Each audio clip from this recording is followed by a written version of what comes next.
ಶ್ರೀ ಗುರುಭ್ಯೋ ನಮಃ. ಹರಿ ಓಂ. ಆತ್ಮೀಯರೆಲ್ಲರಿಗೂ ನಮ್ಮ ನಿತ್ಯ ನಿರಂತರ ಚಾನಲ್ಗೆ ಸ್ವಾಗತ ಸುಸ್ವಾಗತ. ಗಾಯತ್ರಿ ಸಂಧ್ಯಾವಂದನೆಯ ಒಂದು ಭಾಗ.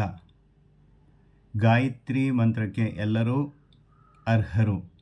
ಸಂಧ್ಯಾವಂದನೆ ಕರ್ಮ ಎಲ್ಲರಿಗೂ ಇದೆ ಎಂದು ಮುಂಚೆಯೇ ತಿಳಿಸಿದ್ದೇನೆ. ಅದರ ಅಂಗವಾಗಿ ಸಂಧ್ಯಾವಂದನೆಯಲ್ಲಿ ಬರುವ ಪ್ರಮುಖ ಘಟ್ಟಗಳಾದ ಅರ್ಘ್ಯ ಮತ್ತು ಜಪದ ಬಗ್ಗೆ ಇಂದು ವಿಚಾರಣೆ ಮಾಡೋಣ.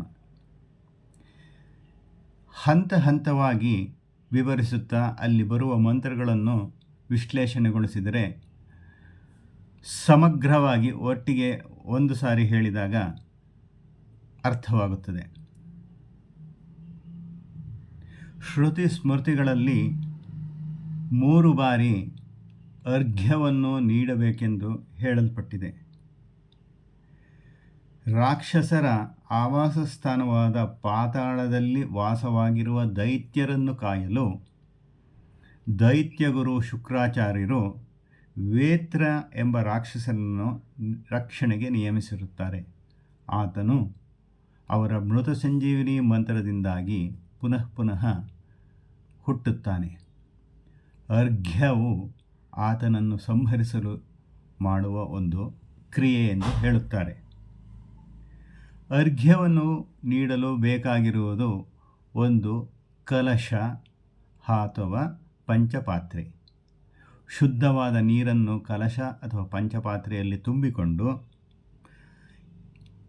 ಅದನ್ನು ಎಡಗೈಯಲ್ಲಿ ಹಿಡಿದು ಬಲತೊಡೆಯ ಮೇಲೆ ಇಟ್ಟುಕೊಂಡು ಬಲಗೈಯಿಂದ ಅದನ್ನು ಮುಚ್ಚಿಕೊಂಡು ಗಾಯತ್ರಿ ಮಂತ್ರದಿಂದ ಅಭಿಮಂತ್ರಣ ಮಾಡಬೇಕು. ತದನಂತರ ಕಿರುಬೆರಳಿನಿಂದ ನಾವು ಒಂದು ಯಂತ್ರವನ್ನು ರಚಿಸಬೇಕು. ಈ ಯಂತ್ರದ ಮಾದರಿ ಈ ರೀತಿ ಇರುತ್ತದೆ. ಹೇಗೆಂದರೆ ಒಂದು ತ್ರಿಕೋಣವನ್ನು ನಾವು ರಚಿಸಬೇಕು. ಇಲ್ಲಿ ತೋರಿಸಿದ ರೀತಿ ತ್ರಿಕೋಣವನ್ನು ರಚಿಸಬೇಕು. ತ್ರಿಕೋಣದ ಮಧ್ಯದಲ್ಲಿ ಹ್ರೀಂಕಾರವನ್ನು ಬರೆಯಬೇಕು. ತ್ರಿಕೋಣದ ಅಗ್ರಭಾಗದಲ್ಲಿ ಓಂಕಾರವನ್ನು,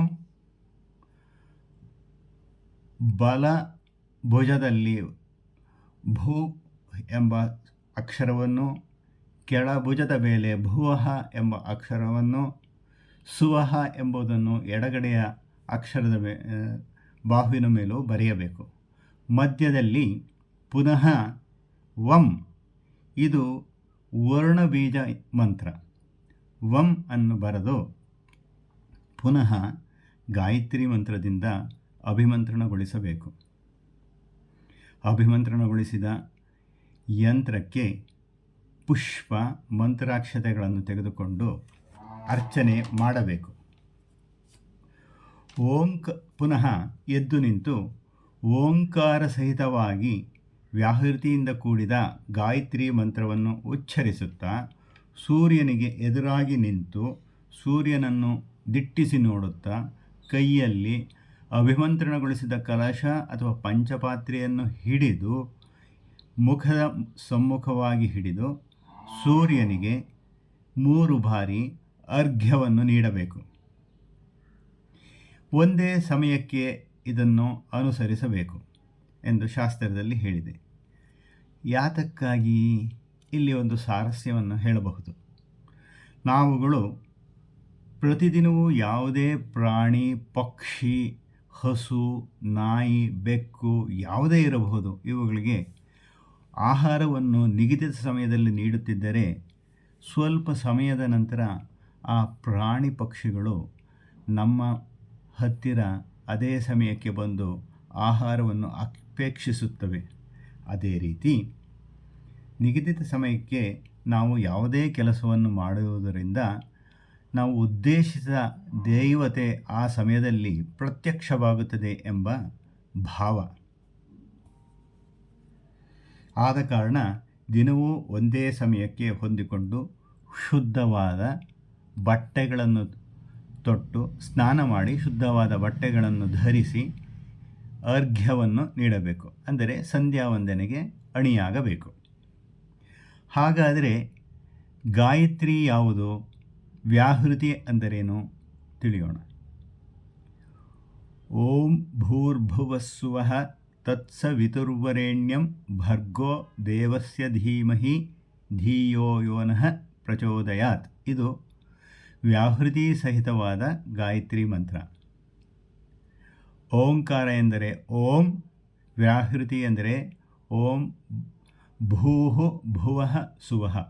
ಇವು ನಾಲ್ಕು ಸೇರಿದರೆ ಓಂ ಭೂರ್ಭುವಸ್ಸುವಃ. ಮತ್ತು ಗಾಯತ್ರಿ ತತ್ಸವಿತುರ್ವರೆಣ್ಯಂ ಭರ್ಗೋ ದೇವಸ್ಯ ಧೀಮಹಿ ಧಿಯೋ ಯೋ ನಃ ಪ್ರಚೋದಯಾತ್. ಇದು ಗಾಯತ್ರಿಯ ಮಂತ್ರ. ಈ ರೀತಿಯಾಗಿ ಅರ್ಘ್ಯವನ್ನು ನೀಡಬೇಕು. ನಮ್ಮ ಈ ಕಂಟೆಂಟ್ ನಿಮಗೆ ಇಷ್ಟವಾದಲ್ಲಿ ನೀವುಗಳು ಈ ಚಾನಲ್ಗೆ ಸಬ್ಸ್ಕ್ರೈಬ್ ಆಗಿ ಸಹಕರಿಸಿ, ಲೈಕ್ ಬಟನ್ನನ್ನು ಒತ್ತಿ ಹಾಗೂ ಬೆಲ್ ಐಕಾನ್ ಒತ್ತಿದರೆ ಮುಂದೆ ಬರುವ ಯಾವುದೇ ನಮ್ಮ ವಿಷಯಗಳು ನಿಮಗೆ ತಿಳಿಯಲ್ಪಡುತ್ತದೆ. ಸಹಕರಿಸಿದ್ದಕ್ಕಾಗಿ ವಂದನೆಗಳು. ತಮ್ಮವನೇ ಆದ ಫಣಿ.